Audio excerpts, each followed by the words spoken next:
भूतिया खेत। जादुई सब्जियां और बोलने वाले जानवर शंकर का खेत पूरे गांव में मशहूर था, लेकिन उसकी असली पहचान किसी को नहीं पता थी। वह खेत जिंदा था।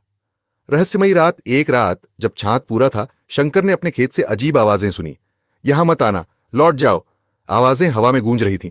डरते डरते उसने खेत में कदम रखा तो देखा गाजरें खुद ब खुद हिल रही थीं, टमाटर अजीबोगरीब चेहरों में बदल गए थे और बैंगन की आंखें चमक रही थीं। अचानक खेत में खड़े एक बैल ने गहरी आवाज में कहा, तुमने हमें जगा दिया है, अब तुम्हें कीमत चुकानी होगी। शंकर के पैरों तले जमीन खिसक गई। शंकर समझ नहीं पा रहा था कि क्या हो रहा है। तभी धनिया की पत्तियां खुद ब खुद उड़कर उसके चारों ओर घूमने लगीं। एक टमाटर फुसफुसाया, यह सिर्फ शुरुआत है, राजा मिर्च अभी जागा नहीं है। और तभी मिट्टी हिली और एक विशाल काय लाल मिर्च जमीन से निकली। उसकी आंखें जल रही थीं और उसने भयानक ठहाका लगाया। बचने का रास्ता?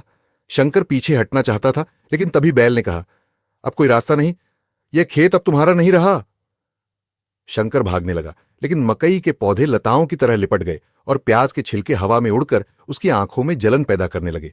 क्या शंकर इस श्रापित खेत से बच पाएगा, या फिर वह हमेशा के लिए इस भूतिया सब्जियों और जानवरों के खेत का हिस्सा बन जाएगा? तो इस कहानी के लिए एक लाइक और सब्सक्राइब तो बनता है, जल्दी